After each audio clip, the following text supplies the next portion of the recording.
پاس ابھی بہت غنیمت کا وقت موجود ہے، موت سے پہلے بہت غنیمت کا وقت موجود ہے۔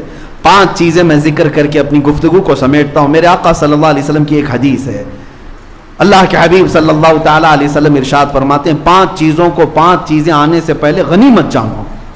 کون سی؟ اللہ کے حبیب صلی اللہ علیہ وسلم فرماتے ہیں شبابک قبل حرمک، اپنی جوانی کو غنیمت جانو بڑھاپا آنے سے پہلے۔ جوانی ہے آج، بڑھاپا آنے سے پہلے اس کو غنیمت جانو، عمل کر لو۔ دوسری چیز میرے آقا صلی اللہ علیہ وسلم فرماتے ہیں اپنی صحت کو غنیمت جانو بیمار ہونے سے پہلے۔ بیماری میں پھر تم کچھ نہیں کر پاؤ گے، صحت کو غنیمت جانو۔ اور تیسری چیز میرے آقا فرماتے ہیں اپنی مالداری، آج کشادگی ہے، اس کو غنیمت جانو محتاج ہونے سے پہلے۔ فقیر ہو جاؤ گے اس کے بعد کچھ نہیں کر سکو گے۔ چوتھی چیز میرے آقا فرماتے ہیں آج ہو سکتا ہے فراغک قبل شغلک، یعنی تم فارغ الحال ہو۔ آج ان نوجوانوں سے کہتا ہوں ابھی ان کے اوپر کوئی ذمہ داریاں نہیں آئی، تمہارے مشغول ہونے سے پہلے اپنے فارغ وقت کو غنیمت جانو۔ اس میں بہت کچھ کر سکتے ہو، بعد میں پھر تنگیاں آئیں گی۔ ہم محسوس کرتے ہیں ذمہ داریاں کیسے بڑھتی چلی جاتی ہیں اور اس کے بعد وقت کیسے ختم ہو جاتا ہے۔ نوجوانوں کو احساس نہیں ہوتا ان کے پاس کتنا وقت باقی ہے، نہ بیوی کا نہ بچوں کا، کسی کا نہیں ہے، چھوٹے موٹے کام ہیں، لیکن اس کو یہ انجوائمنٹ میں گزار رہے ہیں، رات بھر گیم کھیلتے ہوئے، رات بھر انٹرنیٹ سرچ کرتے ہوئے۔ تم اپنے فارغ وقت کو برباد کر رہے ہو۔ جب تم مشغول ہو جاؤ گے یہ دن یاد کرو گے وہ دن اچھے تھے۔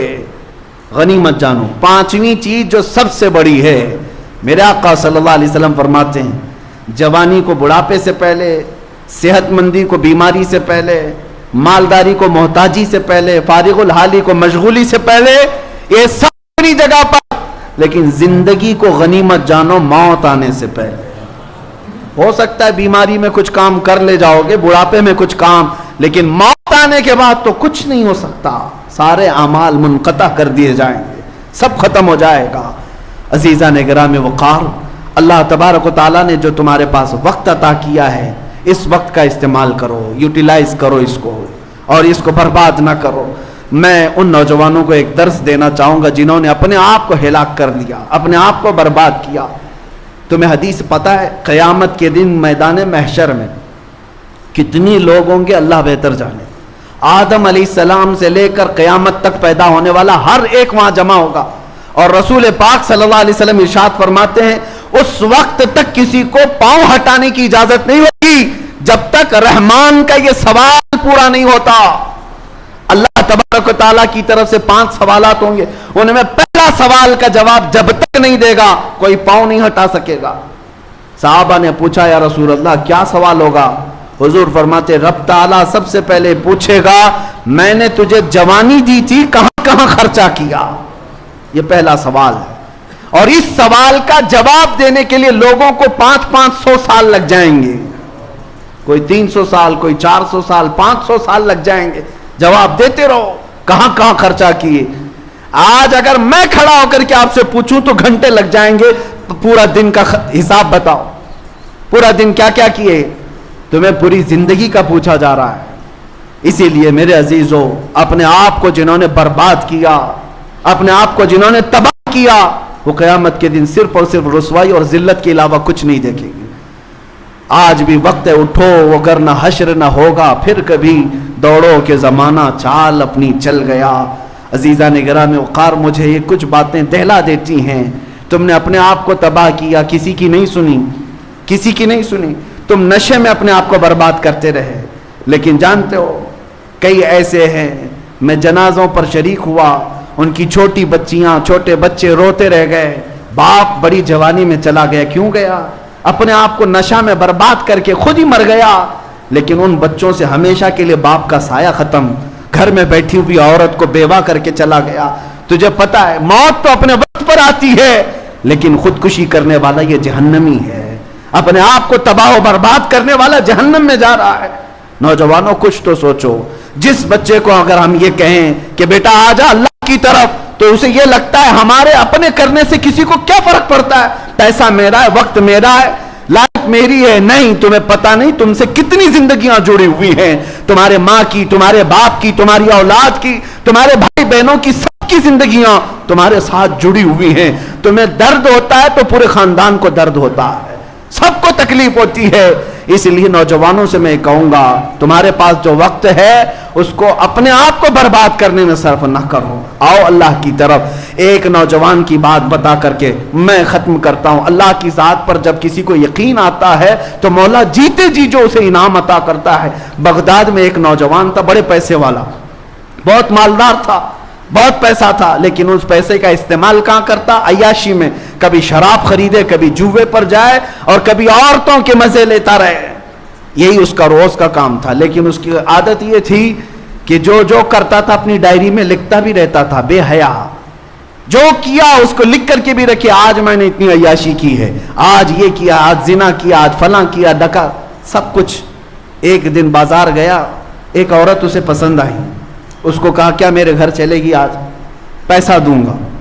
تیار ہو گئی، اس عورت کو لے آیا. پیسے پر آج کی رات گزارنی ہے، اس کو بدکاری کرنی ہے. عورت کو گھر لے آیا اور جیسے اس کی عادت تھی عیاشی کی، گھر کو سجایا ہوا تھا، بند کیا. اس خاتون کو اپنے کمرے میں بلایا. جیسے ہی وہ عورت آئی تو اس کا پورا بدن کانپ رہا تھا. وہ عورت پیلی پڑی ہوئی تھی. پوچھا کیا بات ہے، کس بات کا بخار ہے تجھے، تکلیف ہے؟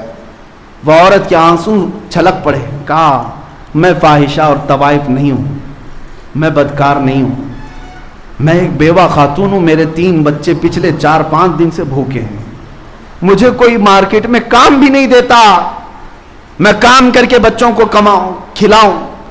آج شدت بھوک کی وجہ سے بازار میں کھڑی تھی اور تو آ گیا. میں نے سوچا تیرے ساتھ چلی جاؤں، کچھ پیسہ مل جائے، بچوں کو تو کھلاؤں. لیکن جب تو اس کام کے لیے ابھار رہا ہے تو میں نے آج تک اپنا دامن صاف رکھا تھا. مجھے ڈر یہ آ رہا ہے کہ اللہ دیکھ رہا ہے، میرا رب دیکھ رہا ہے، میں اس کے سامنے بے ستر کیسے ہو جاؤں. اس خاتون کے جملے اس کے سینے پر ایسے لگنے لگے، ایسے لگنے لگے. اس نے کہا اللہ کی پناہ، جس کے گھر میں کھانے کو 4 دن سے کچھ نہیں، وہ اللہ سے اتنا ڈر رہی ہے، اور میرے گھر میں رزق کی فراوانی ہے اور پھر بھی میں اللہ سے نہیں ڈر رہا. یہ کیسی بات ہے؟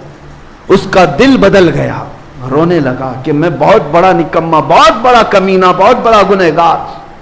اس خاتون سے کہا مجھے معاف کرنا، میں تیرے جسم کو چھوں گا بھی نہیں، اور تو اپنے یتیم بچوں کے لیے جتنا لے جا سکتی ہے لے جا میرے گھر سے. اس کو دیا اور رخصت کیا. گھر بند ہونے کے بعد بے چینی بڑھ گئی، بے قراری اتنی بڑھی. گناہوں کی بے قراری بہت بڑی ہوتی ہے. یہ بے چینی جو داغ دھبے لگا چکی ہے انسان کو کچو کے دیتی رہتی ہے. روتا رہا روتا رہا. اس کے بعد اللہ سے کہتا ہے کہ اے اللہ، میں معاف کیے جانے کے قابل اگر نہیں تو آگ بھیج دے اور مجھے جلا دے، اس لیے کہ اتنے گناہ کر چکا ہوں. لیکن میرے عزیزوں، وہ مولا ہمارا خالق بھی ہے اور رحمان بھی ہے، وہ ستار بھی ہے، غفار بھی ہے. روتا رہا. اس کے بعد سوچا کہ ساتھ چھوڑ کر کے نکل جاؤں، اور گیا. وہ اپنی ڈائری اٹھایا جس میں روز کے کرتوت خود لکھتا تھا. کہا آج پھاڑ کے پھینک دوں، اس کے بعد سے مجھے کچھ کرنا ہی نہیں، جینا ہی نہیں. جا کر کے اس نے وہ ڈائری اٹھایا، پنے پلٹ کر کے دیکھ رہا ہے تو کسی میں کچھ لکھا ہوا ہے ہی نہیں، سارے سفید ہیں.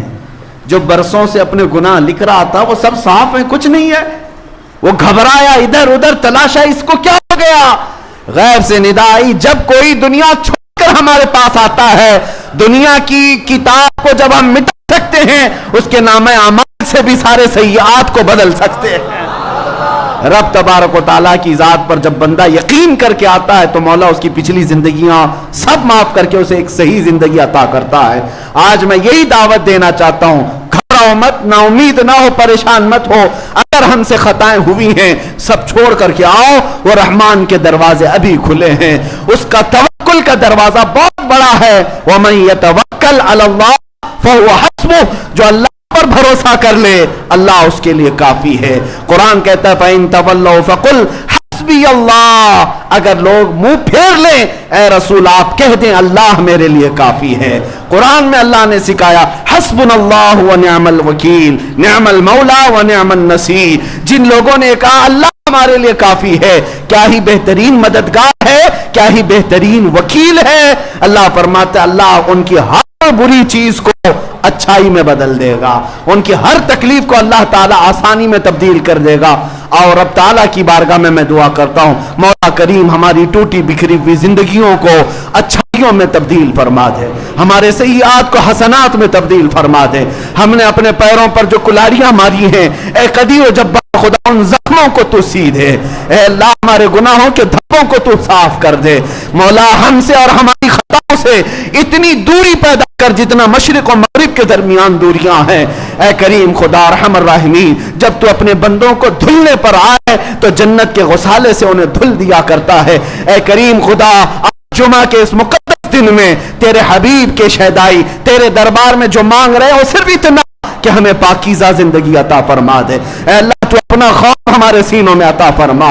اے کریم خدا ہمیں ناجائز حرکتوں سے محفوظ کر دے، بے حیائی اور خرافات سے محفوظ کر دے۔ ہماری قوم کے بچے جو ہم سے بھٹکے ہوئے ہیں مولا ان سب کو تو جمال مصطفیٰ کا عاشق بنا دے۔ اے اللہ ان سب کے قدموں کو سنبھال لے۔ اے رب ذوالجلال جو نشہ میں پڑے ہوئے ان کو آزادی دے دے، جو بے حیائی میں پڑے ان کو آزادی عطا کر دے۔ اے کریم خدا اگر ہم جیسوں کو تو نے معاف کیا تو تیری رحمت کے خزانے میں کوئی کمی نہ ہوگی، اور اگر تو عذاب دیتا ہے تو مولا تیرے ہی تو بندے ہیں۔ اے اللہ ہم تیرے ہی تو بندے ہیں، تجھ سے جو منہ چھپائیں تو کریں کس کے سامنے؟ کیا آپ کسی سے توقع نظر کی ہے؟ مولا تو نے فرمایا جب میرا بندہ مجھے مصیبت میں پکارتا ہے میں اس کی پکار کو سنتا ہوں۔ مولا دیکھ ہم سے زیادہ مصیبت میں کون ہے اور تجھ سے زیادہ رحم کرنے والا کون ہے؟ یا ارحم الراحمین، یا ارحم الراحمین، یا ارحم الراحمین اغفر ذنوبنا فإنك غفار الذنوب۔ وصلی اللہ تعالی علی خیر خلقہ محمد وآلہ واصحابہ اجمعین برحمتک یا ارحم الراحمین۔